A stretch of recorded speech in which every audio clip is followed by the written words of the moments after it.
بسم الله الرحمن الرحيم. الحمد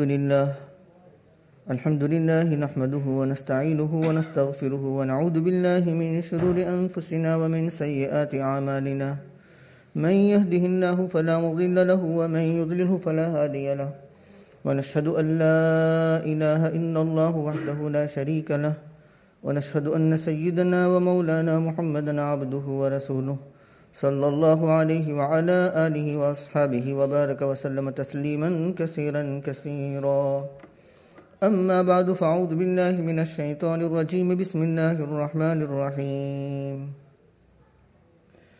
ويوم نحشرهم جميعا ثم نقول للذين أشركوا أين شركاؤكم الذين كنتم تزعمون ثم لم تكن فتنتهم إلا أن قالوا والله ربنا ما كنا مشركين. انظر كيف كذبوا على أنفسهم وضل عنهم ما كانوا يفترون. ومنهم من يستمع إليك وجعلنا على قلوبهم أكنة أن يفقهوه وفي آذانهم وقرا وإن يروا كل آية لا يؤمنوا بها حتى إذا جاءوك يجادلونك يقول الذين كفروا إن هذا إلا أساطير الأولين وهم ينهون عنه وينأون عنه وإن يهلكون إلا أنفسهم وما يشعرون. آمنت بالله صدق الله مولانا العظيم وصدق رسوله النبي الكريم ونحن على ذلك لمن الشاهدين والشاكرين والحمد لله رب العالمين.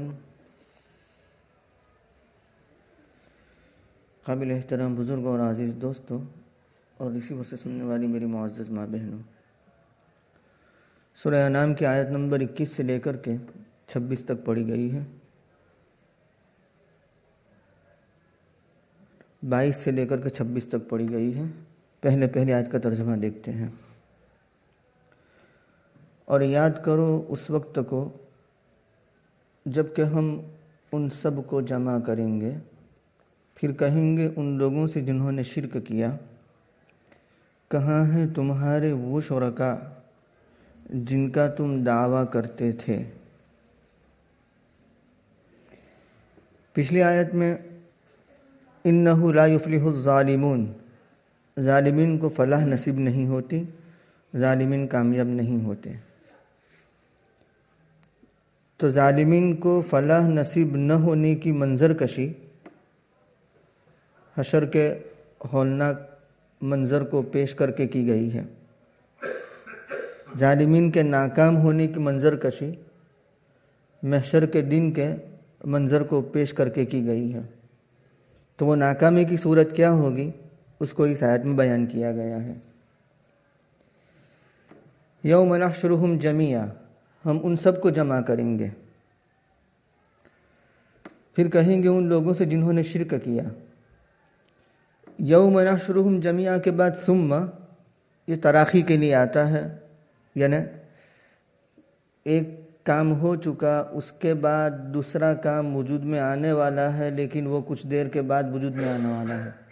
جیسے فا تعقیب مال وصل کے لیے آتا ہے کہ ایک کام ہو چکا اس کے فوراً بعد دوسرا کام وجود میں آ گیا. یہاں ثم تراخی کے لیے آتا ہے، یعنی پہلا جو معاملہ ہے وہ تو ہو چکا، اب اس کے بعد دوسرا معاملہ ہے وہ تاخیر کے ساتھ ہونے جا رہا ہے. تو ثم لا کر کے اس طرف اشارہ کر دیا کہ محشر میں جمع کیے جانے کے بعد ان لوگوں کے سوال جواب فوری طور پر شروع نہیں ہوں گے، انتظار کرنا پڑے گا محشر میں، اور وہ انتظار بڑا شدید ہوگا. اسی لیے ایک روایت میں یوں آتا ہے، نبی کریم صلی اللہ علیہ وسلم نے یوں فرمایا کہ تمہارا کیا حال ہوگا جب کہ تمہیں محشر کے دن جیسے ترکش میں تیروں کو جمع کیا جاتا ہے ایسا جمع کر دیا جائے گا، اور وہ دن 50,000 سال کے برابر ہوگا. اور ایک روایت میں یوں آیا کہ تمہارا کیا حال ہوگا جب کہ 1,000 سال کا دن ہوگا اور اس دن میں اندھیرا چھایا ہوگا، کوئی کسی سے بات نہیں کر سکے گا، ایسی ظلمت طاری ہوگی. اور یہ احادیث مبارکہ کا جو مضمون ہے وہ قرآن کریم کے اندر دو جگہ پر آیا، ایک تو سورہ الف لام میم سجدہ میں اور ایک سورہ معارج میں۔ سورہ الف لام میم سجدہ میں اللہ تبارک و تعالیٰ نے فرمایا وَإِنَّ يَوْمًا عِنْدَ رَبِّكَ كَأَلْفِ سَنَةٍ مِّمَّا تَعُدُّونَ وَإِنَّ يَوْمًا عِنْدَ رَبِّكَ، یعنی وہ دن جو تمہارے پروردگار کے یہاں ہے وہ 1000 سال کے برابر ہے، جو تمہارے اعتبار سے 1000 سال ہوتے ہیں وہ ایک دن ہے وہاں۔ اور سورہ معارج میں آیا 50,000 سنہ، یعنی وہ ایک دن 50,000 سال کے برابر ہوگا۔ دن تو ایک ہی ہے لیکن کسی کے حق میں وہ 1000 سال کے برابر ہے اور کسی کے حق میں وہ 50,000 سال کے برابر ہے۔ لوگوں کے احوال کے اختلاف کے اعتبار سے اوقات کا اختلاف ہوتا ہے۔ اس کی مثال دوں، دنیا کے اندر ہم سب کو اس کا تجربہ ہے اور مشاہدہ ہے۔ ایک شخص پریشانی میں اور تکلیف میں ہوتا ہے، بیمار ہوتا ہے، بستر عدالت پر ہوتا ہے، تو اس کے حق میں بھی 24 گھنٹے ہی ہے۔ اور ایک شخص تندرست چلتا پھرتا اپنے کاموں میں لگا ہوا ہے، اس کے لیے بھی 24 گھنٹے ہیں۔ لیکن یہ جو چلنے پھرنے والا تندرست ہے، صحت مند ہے، اس کے لیے 24 گھنٹے 24 منٹ کے برابر گزر جاتے ہیں۔ اور جو بستر عدالت پر ہے، بیمار ہے، اپنی ایڑیاں رگڑ رگڑ کر کے وقت گزار رہا ہے، اس کے لیے وہی 24 گھنٹے 24 ہفتوں کے برابر، 24 مہینوں کے برابر، 24 سال کے برابر معلوم ہوتے ہیں۔ تو اس وقت لوگوں کی جو پریشانیاں ہوگی، ان پریشانیوں کے اعتبار سے اوقات کا اختلاف ہوگا۔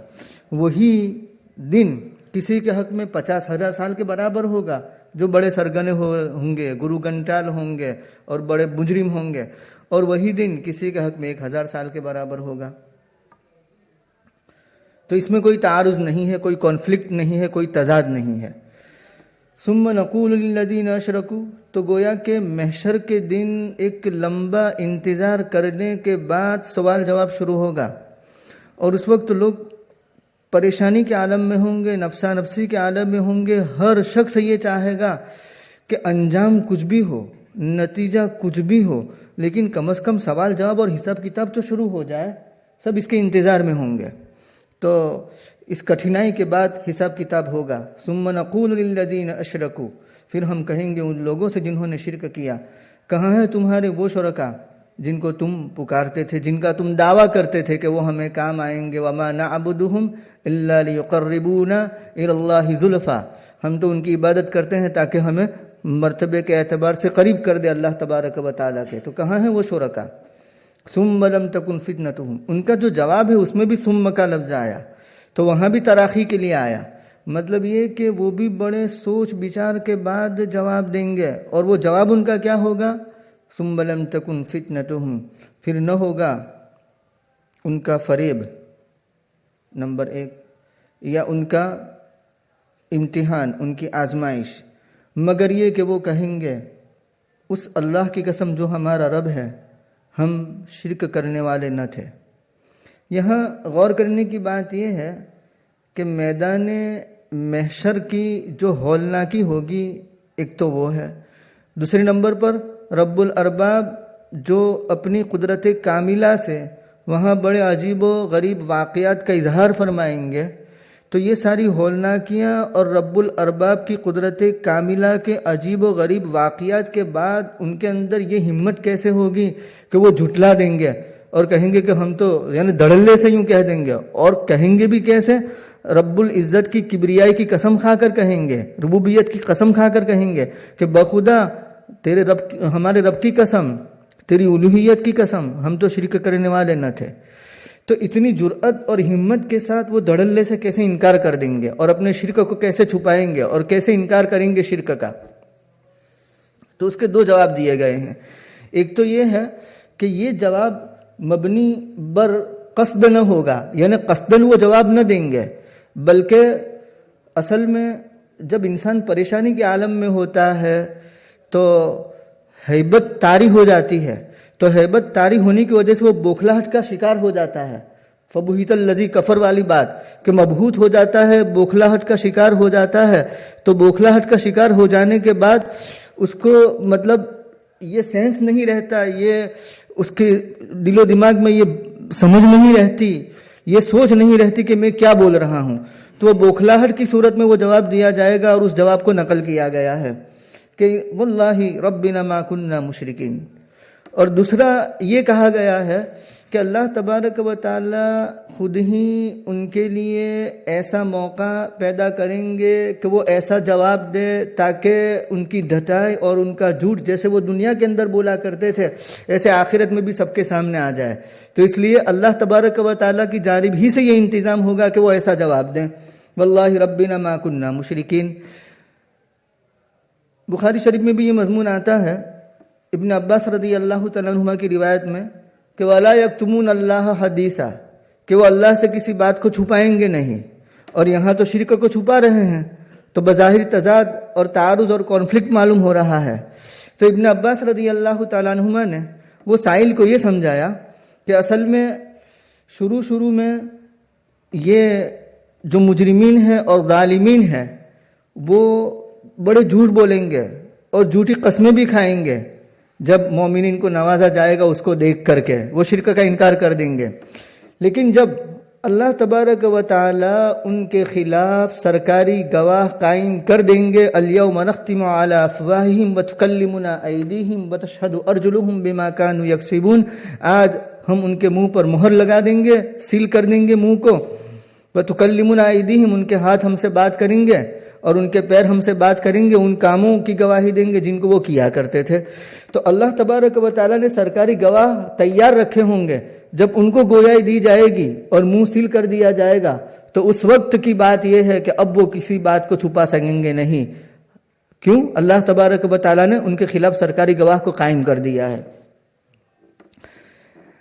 یہ دوسرا امتحان ہے۔ اس سے پہلے جو امتحان ہوتا ہے وہ امتحان قبر میں فرشتے منکر نکیر مبشر بشیر، مومن کے لیے مبشر بشیر کہنا چاہیے، تو منکر نکیر آتے ہیں اور سوال کرتے ہیں کہ من ربک ما دینک من نبیک، تو مومن جو ہے وہ تو کہہ دے گا کہ ربی اللہ دینی الاسلام و نبی محمد صلی اللہ علیہ وسلم، لیکن کافر اس وقت کہے گا کہ ہا لا ادری، یعنی ہائے افسوس کہ میں نہیں جانتا، ہائے افسوس کہ میں نہیں جانتا۔ وہ پہلے امتحان کا موقع ہے، وہاں یہ ظالمین مجرمین اور کفار جھوٹ بولنے کی جرأت نہیں کر پائیں گے، جھوٹ نہیں بول سکیں گے۔ اس کی وجہ یہ ہے کہ فرشتوں کو اللہ تبارک و تعالیٰ نے ایسی قدرت نہیں دی ہے کہ وہ ان کے خلاف سرکاری گواہ کو قائم کر سکیں، اور علم غیب وہ رکھتے ہوں۔ اللہ کو تو علم غیب ہے اور اللہ رب العزت سرکاری گواہ کو قائم کرنے پر قادر ہے، اس لیے اللہ تبارک و تعالیٰ کے سامنے تو وہ جھوٹ بول دیں گے، لیکن قبر میں ایسا نہیں ہوگا۔ اگر قبر میں بھی کافر یوں کہہ دے کہ ربی اللہ، یعنی جھوٹ بولنے لگے کہ میں شریک نہیں کرتا تھا کسی کو اللہ کے ساتھ، یہ کہنے لگے، تو پھر معاملہ جو ہے وہ سارا مختل ہو جائے گا، نظام مختل ہو جائے گا۔ تو اس اختلال اور زلل سے بچنے کے لیے اللہ تبارک و تعالیٰ نے یہ انتظام کیا ہے کہ پہلے امتحان کے موقع پر امتحان گاہ میں یہ مجرمین اور ظالمین اور کافرین جھوٹ بولنے کی کوشش نہ کریں گے اور وہ جھوٹ بول نہ پائیں گے تاکہ نظام مختل نہ ہو جائے، لیکن وہاں دوسرے امتحان میں محشر کے اندر جھوٹ بولیں گے تاکہ ان کی پول سب کے سامنے کھل جائے اور ان کا جھوٹ سب کے سامنے کھل کر کے آ جائے۔ اسی کو سورہ حشر کے اندر یہ کہا گیا ہے، سورہ حشر سے پہلے سورہ مجادلہ کے اندر کہ وَيَحْلِفُونَ لَهُ كَمَا يَحْلِفُونَ لَكُمْ، کہ اللہ تبارک و تعالیٰ کے سامنے بھی یہ لوگ ایسی ہی قسمیں کھا کر کے جھوٹی باتیں بیان کریں گے جیسی قسمیں وہ تمہارے سامنے کھاتے ہیں۔ تو یہ مضمون قرآن کریم میں بھی ہے۔ تو ثُمَّ لَمْ تَكُنْ فِتْنَتُهُمْ، اور فتنے کا ایک معنی ہے امتحان اور آزمائش، اور دوسرا معنی ہے مفتون ہو جانا، شیدائی ہو جانا، شیفتہ ہو جانا، فریفتہ ہو جانا، عاشق ہو جانا۔ تو اگر پہلا معنی مراد لیا جائے تو اللہ تبارک و تعالیٰ نے ان کے جواب امتحان کو امتحان کے طور پر بیان کر دیا ہے، یعنی پھر نہ ہوگا ان کا امتحان مگر یہ کہ وہ کہیں گے اللہ ہمارے رب کی قسم ہم شریک نہیں ٹھہراتے تھے، شرک کرنے والے نہیں تھے۔ اور اگر مفتون کے معنی میں لیا جائے، فریفتہ ہو جانا اس معنی میں لیا جائے، تو اس کا مطلب یہ ہوگا کہ دنیا کے اندر یہ کفار اور مشرکین اپنے معبودان باطلہ کے لیے سب کچھ قربان کرنے کے لیے تیار تھے، اور ان کے شیدائی تھے، ان کے عاشق تھے، ان کے فریفتہ تھے، وہ سب کچھ ان پر نچھاور کرنے کے لیے تیار تھے، لیکن اب قیامت کے دن وہ انہی سے بیزاری کا اظہار کریں گے کہ ہم تو نہیں جانتے اور ہم شرک نہیں کرتے تھے۔ انظر کیف کذبوا علی انفسہم وضل عنہم ما کانوا یفترون. یہی جھوٹ مخلوق کے سامنے لانا تھا. تو اللہ تبارک و تعالیٰ فرماتے ہیں دیکھو تعجباً کیسے انہوں نے اپنی جان پر جھوٹ بولا، یعنی جھوٹ باندھا. وضل عنہم ما کانوا یفترون، اور غائب ہو جائیں گے ان سے وہ معبود جن کو وہ گھڑتے تھے، وہ معبودان باطلہ جن کو وہ تراشتے تھے، جن کو وہ بناتے تھے، جن کو وہ گھڑتے تھے، تو وہ سب غائب ہو جائیں گے. یہاں تو یوں کہا کہ وَضَلَّ عَنْهُمْ مَا كَانُوا يَفْتَرُونَ، معبودان باطلہ ان سے غائب ہو جائیں گے. جبکہ سورہ صافات میں یوں آتا ہے کہ احشروا الذین ظلموا وازواجہم وما كانوا يعبدون، ظالمین کو جمع کرو اور ان کے ازواج، ان کے جوڑوں کو جمع کرو، ان کے پیروکاروں کو جمع کرو. وما كانوا يعبدون، اور جن کی وہ پرستش کرتے تھے ان کو بھی جمع کرو. تو اس سے تو ایسا معلوم ہوتا ہے کہ معبودان باطلہ اور اس کی پرستش کرنے والے سب ایک جگہ پر جمع ہوں گے. اور یہاں ایسا معلوم ہوتا ہے کہ معبودان باطلہ یہ غائب ہو جائیں گے، وہاں موجود نہیں ہوں گے. تو اس کے دو جواب دیے گئے ہیں. نمبر ایک یہ ہے کہ معبودان باطلہ ان سے غائب ہو جائیں گے سہیم کے اعتبار سے، شریک کے اعتبار سے، سفارش کرنے والے ہونے کے اعتبار سے، نفع پہنچانے والے ہونے کے اعتبار سے. یعنی ہم وہاں موجود تو ہوں گے لیکن سفارش نہیں کر پائیں گے، وہاں موجود تو ہوں گے لیکن نفع نہیں پہنچا پائیں گے، وہاں موجود تو ہوں گے لیکن ان کی کسی بات کے اندر وہ شرکت نہیں کریں گے، وہاں موجود تو ہوں گے لیکن وہ کچھ ان کی جانب سے دفاع نہیں کر پائیں گے. تو موجود ہوں گے، وہاں ان کا وجود تو ہوگا لیکن وہ نفع نہیں پہنچا سکیں گے. اس اعتبار سے نفی کی گئی ہے، غائب ہوں گے اس اعتبار سے کہا گیا ہے. اور دوسرا مطلب یہ بیان کیا گیا ہے کہ شروع میں تو اللہ تبارک و تعالیٰ ان کو بھی جمع کریں گے، ان کو بھی جمع کریں گے، یعنی معبودان باطلہ بھی ایک جگہ پر جمع ہوں گے اور اس کی پرستش کرنے والے جو لوگ ہوں گے وہ بھی ایک جگہ پر جمع ہوں گے. لیکن اس کے بعد ان کو متفرق کر دیا جائے گا. تو یہ بات کے اعتبار سے کہا گیا ہے کہ وَضَلَّ عَنْهُمْ مَا كَانُوا يَفْتَرُونَ، اور وہ پہلے سب کو جمع کیا جائے گا اس اعتبار سے کہا گیا ہے احشروا الذین ظلموا وازواجہم. لہذا اس میں بھی کوئی تعارض اور تضاد نہیں ہے. وَمِنْهُمْ مَنْ يَسْتَمِعُ إِلَيْكَ، ان میں سے کچھ وہ ہیں جو آپ کی طرف کان لگا کر سنتے ہیں. وَجَعَلْنَا عَلَىٰ قُلُوبِهِمْ أَكِنَّةً يَفْقَهُوهُ وَفِي آذَانِهِمْ وَقْرًا، اور ہم نے ان کے دلوں پر پردے ڈال دیے ہیں اس بات سے کہ وہ اس کو سمجھیں، یعنی قرآن کریم کو سمجھیں. وفی آذانہم وقرا، اور ان کے کانوں میں بوجھ ہے، ڈانٹ رکھ دیا ہے، یعنی وہ کچھ سن نہیں پا رہے ہیں. مطلب یہ ہے کہ ایک شخص مخلصانہ جذبے کے ساتھ، عمل کے جذبے کے ساتھ سنے گا تو اس کو سمجھ میں آئے گا. لیکن کوئی اگر سنتا ہے تمسخر اور استہزاء کے طور پر یا تنقید کی نیت سے سنتا ہے تو وہ چیزیں اس کو فائدہ نہیں پہنچا سکتی. تو کیسے یہ قرآن کریم کی تعلیمات ان کو فائدہ پہنچا سکتی ہیں اور نبی کریم صلی اللہ علیہ وسلم کی تعلیمات ان کو فائدہ پہنچا سکتی ہے؟ کیوں؟ اس لیے کہ وہ جو سنتے ہیں وہ تمسخر کے اعتبار سے سنتے ہیں، استہزاء کے اعتبار سے سنتے ہیں، سچے عمل کی نیت نہیں ہے، مخلصانہ جذبہ نہیں ہے. تو ان کے دل اور ان کے کانوں کا تو یہ حال ہے، شنوائی کا اور دل کا تو یہ حال ہے. اور دوسری طرف آنکھوں کا کیا حال ہے، بصارت کا کیا حال ہوگا، تو اس کو بیان کیا. وَإِن يَرَوْا كُلَّ آيَةٍ لَا يُؤْمِنُوا بِهَا، ان کی بصارت کا یہ حال ہے، ان کی بینائی، آئی سائٹ کا یہ حال ہے کہ اگر وہ ہر آیت کو دیکھ لیں تو تمام نشانیوں کو دیکھ لیں تب بھی وہ اس پر ایمان نہ لائیں گے. یہ ان کی بصارت کا حال ہے. ساری نشانیاں کو ان کے سامنے کر دیا جائے، اپنی آنکھوں سے دیکھ لیں تب بھی وہ ایمان نہیں لائیں گے. اور ہوا پیچھے گزرا سب کچھ. حتی اذا جاؤک یجادلونک، جاؤ کا حال بن رہا ہے یجادلونک، یہاں تک کہ جب وہ آپ کے پاس آتے ہیں آپ سے مجادلہ کرتے ہوئے، آپ سے جھگڑتے ہوئے، تو کیا کہتے ہیں؟ یقول الذین کفروا، کہتے ہیں وہ لوگ جنہوں نے کفر کیا کہ نہیں ہے یہ مگر اگلوں کی من گھڑت بات ہے. اسطورہ کی جمع ہے اساطیر، یعنی یہ سب بنی ہوئی باتیں ہیں. یعنی قرآن کریم کی جو آیات ہے، قرآن کریم کے جو مضامین ہیں، اس کو اساطیر الاولین سے وہ تعبیر کرتے تھے. وَهُمْ يَنْهَوْنَ عَنْهُ وَيَنْأَوْنَ عَنْهُ، نہا ینہا روکنا اور نآینا خود دور رہنا. نآ بجانبہ جو آتا ہے اقیم الصلاۃ رکوع میں، وہ اسی سے ہیں. تو ینأون عنہ، وہ اس سے دور رہتے ہیں، یعنی اس سے روکتے ہیں، قرآن کریم سے لوگوں کو روکتے ہیں، اور خود بھی اس سے دور رہتے ہیں، یعنی قرآن کریم کی تعلیمات کے سننے سے دور رہتے ہیں. وَإِن يُهْلِكُونَ إِلَّا أَنفُسَهُمْ وَمَا يَشْعُرُونَ، اور نہیں ہلاک کرتے ہیں مگر اپنے آپ کو، یعنی ایسا کر کے وہ اپنا ہی نقصان کرتے ہیں، لیکن وہ جو نقصان کر رہے ہیں اس کا بھی ان کو شعور نہیں ہے، یعنی اس سلسلے میں بھی وہ لاشعور ہے کہ اپنا ہی نقصان کر رہے ہیں یہ سب کچھ کر کے۔ یہاں معالم التنزیل کے حوالے سے اس کا شان نزول یہ بیان کیا گیا، دو باتیں کہی گئی ہے۔